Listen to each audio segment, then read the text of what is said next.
Hello student, स्वागत है आपका विक्रम एकेडमी के यूट्यूब चैनल पर। आज हम 8th स्टैंडर्ड का मैथ सब्जेक्ट लेने जा रहे हैं। टॉपिक है 7 वेरिएशन। ओके, तो सबसे पहले टाइप है डायरेक्ट वेरिएशन का, और वो हम पहले यहाँ पे देखेंगे क्या है एक्चुअल में डायरेक्ट वेरिएशन, और उसके बाद में उससे रिलेटेड हमें सम सॉल्व करने हैं। तो चलो देखते हैं डायरेक्ट वेरिएशन क्या है। तो वेरिएशन यानी आप सिंपली बोल सकते हो चेंज। अब ये चेंज कंपैरिजन से मिलता है। ओके, दो ऑब्जेक्ट्स के नंबर्स, उनकी प्राइस, क्वांटिटी, उस पे बेसिस पे हमें चेंज मिलेगा। तो देखते हैं एग्जांपल के साथ। समझो आप शॉप में गए हो, आपको पेन लेना है। एक पेन की प्राइस समझो 10 रुपीज है। 1 पेन की प्राइस है 10 रुपीज। अगर आप पेन की क्वांटिटी बढ़ाते हो, 10 पेन आपको लेने हैं, तो प्राइस भी बढ़ेगी। देखो क्या यहाँ पे चेंज मिल रहा है। अगर आप क्वांटिटी बढ़ाते हो तो प्राइस भी बढ़ेगी। अगर आप क्वांटिटी कम करते हो तो प्राइस भी कम होगी। जैसे कि आपको 10 पेन लेने हैं, तो एक पेन की 10 प्राइस है, तो 100 आपको देने पड़ेंगे। अगर आप 10 पेन से पेन कम करते हो, समझो आपको 5 पेन लेने हैं, 5 पेन्स, तो उनकी कॉस्ट 50 होगी। 10 पेन की 100 होगी, तो 5 पेन की 50 होगी। तो क्वांटिटी आप बढ़ाते हो तो प्राइस भी बढ़ती है, क्वांटिटी आप कम करते हो तो प्राइस भी कम होती है। इससे क्या पता चलता है? इससे ये पता चलता है अगर आप एक थिंग कम करोगे तो दूसरी भी कम होगी, एक थिंग बढ़ाओगे तो दूसरी भी बढ़ेगी, तो आपको सेम चेंज देखने को मिलेगा। इसे ही डायरेक्ट चेंज बोलेंगे, यानी ही डायरेक्ट वेरिएशन। तो डायरेक्ट वेरिएशन आपको सेम या तो इंक्रीज दोनों में दिखाएगा या फिर डिक्रीज दोनों में दिखाएगा। तो इसीलिए इसे बोलते हैं डायरेक्ट वेरिएशन। बट इसे कुछ सॉल्व करने से पहले हमें कुछ बेसिक थिंग्स जाननी है। X and y are in direct variation. अगर आपको ऐसे दिया कि एक्स और वाई दो ऑब्जेक्ट्स हैं और दोनों डायरेक्ट वेरिएशन में है, तो आपको लिखने कैसे? ये सिंबॉलिक फॉर्म है। यहाँ पे एक्स एंड वाई दोनों लिया है यहाँ पे, और ये उनका डायरेक्ट वेरिएशन का साइन यहाँ पे दिया है। मतलब ये साइन आपको वेरिएशन का देना ही पड़ेगा। इसे नॉर्मली अल्फा बोलते हैं, अल्फा का साइन है। देखो मैंने बताया यहाँ पे ये साइन अल्फा होता है, बट ये साइन यहाँ पे वेरिएशन के लिए यूज होगा। X directly variation to y. Okay, so ये आगे जाके कैसे सॉल्व होगा? तो आपको कांस्टेंट प्रोपोर्शन से दिखाना पड़ेगा। ये बनेगा आपका इक्वेशन। ये सिंबॉलिक फॉर्म बनेगा वेरिएशन का। दोनों जो भी नंबर्स है, वैल्यूज है, वो लिख के लेंगे और वेरिएशन का साइन वहां पे आ जाएगा। और फिर इससे इक्वेशन फॉर्म ये बनेगा। इक्वेशन फॉर्म कब बनता है? जब इज इक्वल टू आएगा, तो इक्वेशन फॉर्म बनेगा। और फिर x और y वैसे के वैसे, इज इक्वल टू वैसे, और ये वेरिएशन की जगह पे आएगा k, यानी कांस्टेंट। k कांस्टेंट होता है, एक सर्टेन वैल्यू होती है, वो फिक्स होती है, इसलिए वो k बोला जाएगा। तो x is equal to ky, ये आपका इक्वेशन बन जाएगा। आपका इक्वेशन बनने के बाद आप इस तरह से भी बोल सकते हो k is equal to x upon y. तो ये बेसिक थिंग्स आपको रिमेम्बर करनी है। अगर कुछ भी चीज आपको वेरिएशंस में बताइए डायरेक्ट वेरिएशन है, उनमें डायरेक्ट वेरिएशन है, तो फिर आप लिखोगे कैसे? ये सिंबॉलिक फॉर्म हो गया और फिर ये इक्वेशन फॉर्म हो गया। ये दोनों थिंग्स आगे आपको सम सॉल्व करते वक्त यूज होने वाली है, आपको अच्छे से नोट करके रखनी है। ये है डायरेक्ट वेरिएशन, और एक वेरिएशन आने वाला है आगे, वो हम आगे देखेंगे। ठीक है, अभी हम देखते हैं सम्स प्रैक्टिस सेट 7.1 के। चलो स्टार्ट करते हैं। Okay students, practice set 7.1 solve करेंगे हम। क्या दिया है क्वेश्चन पहला? Right using symbol of variation. Variation के सिंबल जो है, अल्फा का सिंबल बताया ना मैंने, दोनों लेटर्स के बीच में अल्फा आया था, वो सिंबॉलिक फॉर्म। तो सिंबॉलिक फॉर्म में वेरिएशन बता, तो यहाँ पे क्या एग्जांपल दिया पहले देखते हैं। सर्कमफरेंस, जिसके लिए लेटर रहेगा सी, सर्कल का सर्कमफरेंस है। इज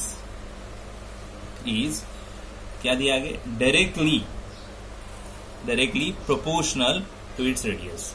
सर्कमफरेंस और रेडियस डायरेक्टली प्रोपोर्शनल है, तो पहले ठीक है, सी लिख के लेंगे, फिर आर लिख के लेंगे, और डायरेक्टली प्रोपोर्शन के लिए अल्फा निकाला। हो गया सॉल्व, ये हमारा आंसर होगा। ठीक है, अभी ऐसे ही सेकंड जो दिया है सम, वो देखेंगे। Consumption of petrol, L letter में दिया है, in a car. Okay, and distance travel by that car. Distance travel के लिए डी दिया है, एल और डी ये दोनों लेटर में दिखाना है। Are in direct proportion. Direct proportion बोला है तभी हमें वो जो रिलेशन हमने देखा लेटर्स का, साइन का, सिंबॉलिक का, वो करेंगे। पहले लेटर एल दिया है, दूसरा डी दिया है, और उनमें डायरेक्ट रिलेशनशिप का ये साइन आ गया है, तो ये होगा direct relation, direct proportion. Okay, तो फर्स्ट क्वेश्चन सिंबॉलिक फॉर्म में लिखना था, ये हमने देखा है। अभी आगे क्वेश्चंस देखेंगे, ठीक है स्टूडेंट्स। सेकंड क्वेश्चन है कंप्लीट द टेबल। टेबल आपके सामने मैंने ड्रॉ किया है। नंबर ऑफ एप्पल्स जिसके लिए लेटर है एक्स, कॉस्ट ऑफ एप्पल जिसके लिए लेटर है वाई। अगर आप एप्पल 1 लेते हो तो उसकी वैल्यू है 8, अगर आप एप्पल 4 लेते हो तो उसकी वैल्यू बनती है 32। यानी क्वांटिटी बढ़ाई तो प्राइस भी बढ़ी। ओके, इससे क्या पता चलता है, number of apples and cost of apples में डायरेक्ट वेरिएशन है, तो यहां पे लिखेंगे और direct variation. Okay, number of apples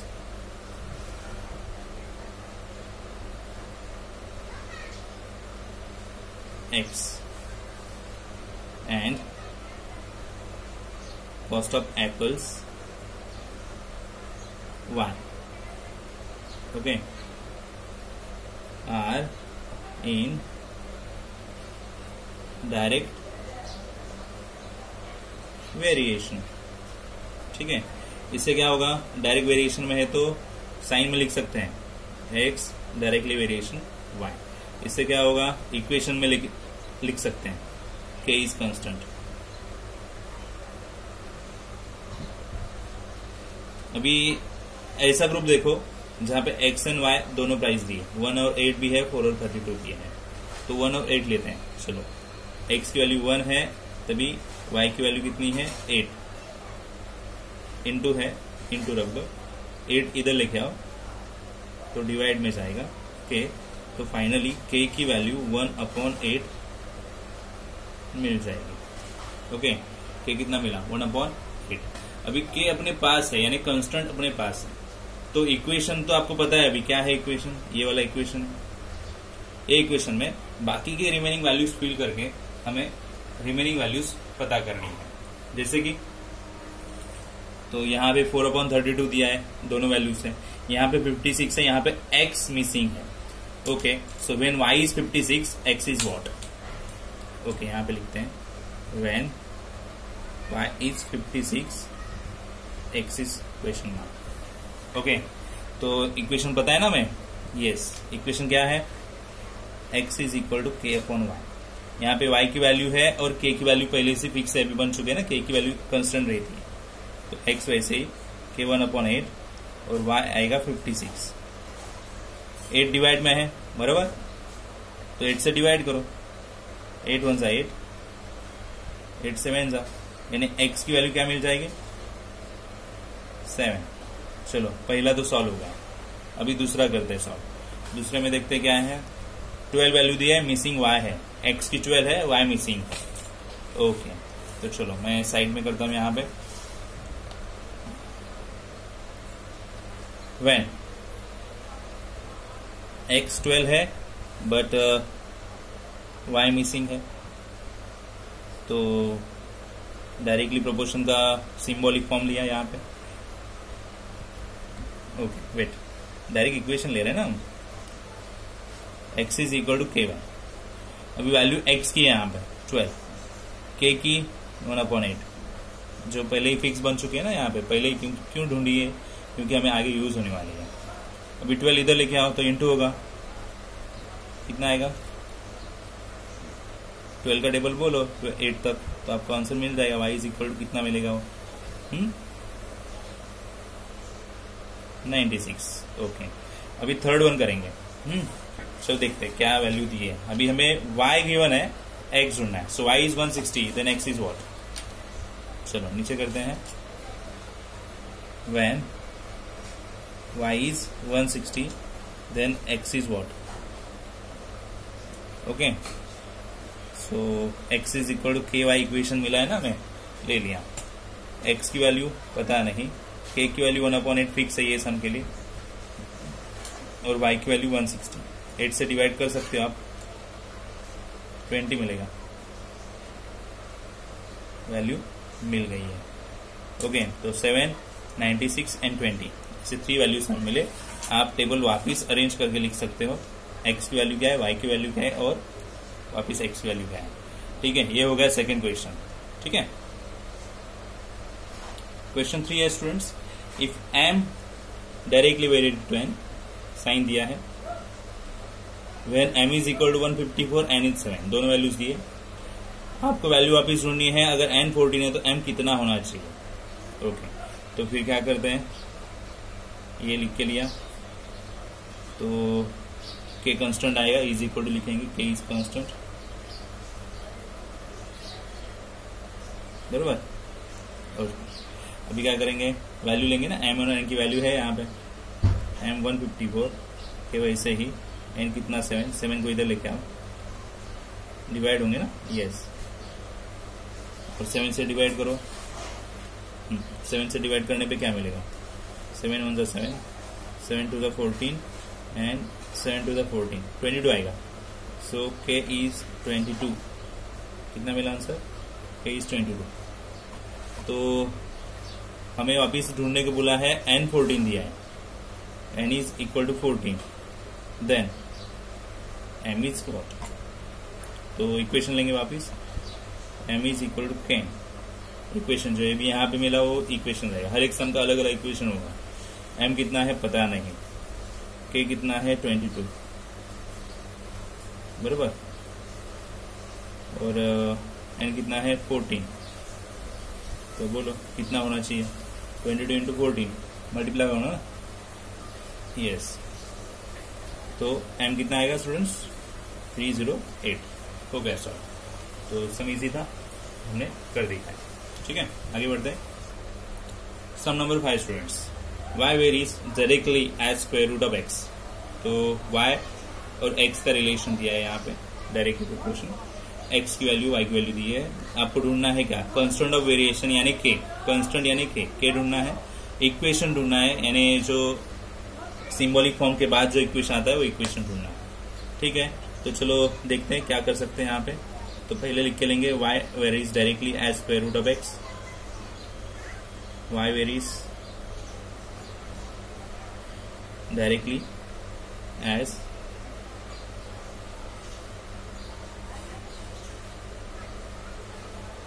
square root of x, तो इससे क्या बनेंगे y और स्क्वायर रूट ऑफ x, ये डायरेक्टली वेरिएशन है। Okay, so k root x, k is constant, तो वैल्यू ऑफ k ढूंढनी है ना पहले, यस, तो वैल्यू फिल करेंगे यहाँ पे, y की वैल्यू है 24, k वैसे ही, रूट x की वैल्यू है 16, तो 16 का रूट पता कर सकते हैं, 16 कौन से नंबर का स्क्वायर है, तो 4 का, तो रूट चला गया और आएगा वहां पे 4 को इधर लेके आओ, डिवाइड होंगे ना, यस, 4 से डिवाइड करो, k इज इक्वल टू 6 मिल गया। ओके, k मिल गया 6, जैसे 4 से डिवाइड किया 24 को, तो k 6 मिल गया, कांस्टेंट मिल गया, पहला कांस्टेंट ऑफ वेरिएशन हो गया। अभी इक्वेशन ऑफ वेरिएशन ढूंढना है, कांस्टेंट ऑफ वेरिएशन k 6 मिला, अभी इक्वेशन ढूंढना है, इक्वेशन ऑफ वेरिएशन, तो इक्वेशन क्या है, नीचे लिखते हैं, तो y is equal to k root x, ये इक्वेशन है, बराबर, और k की ओनली वैल्यू फिल करो, ओनली k की, क्योंकि बाकी तो वैल्यू है नहीं है अपने पास, ये बना इक्वेशन। ठीक है, ये हो गया यहाँ पे सॉल्व, ये इक्वेशन बना और एक कांस्टेंट वेरिएशन ये बना। ठीक है, सम नंबर 6 स्टूडेंट्स, अभी एक्चुअली वर्ड प्रॉब्लम है, बड़ा है तो मैंने यहाँ पे लिखा नहीं है, बट मैं रीड करूंगा, आप अपने टेक्स्ट बुक में देख सकते हो। ठीक है, रीड करते हैं। Total remuneration paid to labourer employed to harvest soybean is in direct proportion. देखो क्या प्रोपोर्शन है, रेम्यूनरेशन यानी सैलरी होती है। ओके, सैलरी किसको दी जाएगी, लेबरर यानी वर्कर, तो वर्कर को दी जाने वाली सैलरी, एंड उन्होंने जो प्रोड्यूस किया है सोयाबीन, तो नंबर ऑफ लेबरर्स बोल सकते हैं हम, वर्कर्स कितने हैं और उनको देने वाली सैलरी कितनी है, इनका प्रोपोर्शन है डायरेक्टली। ठीक है, तो नंबर ऑफ लेबरर्स के साथ रेम्यूनरेशन दिया है 4 लेबर का 1000, तो हमें 17 लेबरर का रेम्यूनरेशन ढूंढना है। ओके, तो पहले हमें बताना पड़ेगा डायरेक्ट वेरिएशन क्या दिया है। हियर टोटल रेम्यूनरेशन एक्स बोलते इसको, हाँ, remuneration x and number of labourer y are in direct variation, बराबर। तो लेटर तो हमने लिए, वहां पे नहीं देते, तो इस प्रकार लिख दिया। तो इससे क्या होगा, के ले सकते हैं और इक्वेशन बना सकते हैं। के इज कांस्टेंट, ऐसे रीजन देना पड़ेगा। के इज कांस्टेंट दिया, यस, ओके। सो अभी क्या करेंगे, अभी हमारे पास नंबर ऑफ लेबरर्स और उनका रेम्यूनरेशन दिया है। नंबर ऑफ लेबरर्स यानी क्या है, नंबर वाई ना, वाई इज इक्वल टू कितने है, 4, ठीक है। रेम्यूनरेशन यानी सैलरी, रेम्यूनरेशन जो है एक्स लेटर हमारे लिए, वो कितना है 1000 रुपीज। तो अभी इक्वेशन में फिल करेंगे ना, यस, तो चलो फिल करते हैं। एक्स 1000, के नहीं है, वाई 4 को इधर लेके आओ तो के की वैल्यू मिल जाएगी। पहले के की वैल्यू ढूंढनी पड़ती है, हर एक सम में ऐसा ही होता है। तो 250 आ जाएंगे, बराबर। के मिला 250, कांस्टेंट प्रोपोर्शन में मिल गया। अभी उन्होंने कहा है रेम्यूनरेशन ढूंढो, नंबर ऑफ लेबरर्स 17 है। नंबर ऑफ लेबरर्स यहां पे लिखते हैं 17, then remuneration is what, okay. तो नंबर ऑफ लेबर क्या है, वाई है, रेम्यूनरेशन एक्स है, पहले एज्यूम किया है। सो इक्वेशन में फिर करेंगे, एक्स इज इक्वल टू, ये वाई हो गया ना 17, यहाँ पे चाहिए तो आप मेंशन करो, ओके। इक्वेशन क्या है, एक्स इज इक्वल टू के वाई, बराबर। तो एक्स तो पता नहीं, के 250 अब भी ढूंढा है, बराबर, एंड वाई 70। तो कितना आना चाहिए, मल्टीप्लाई करके देखेंगे।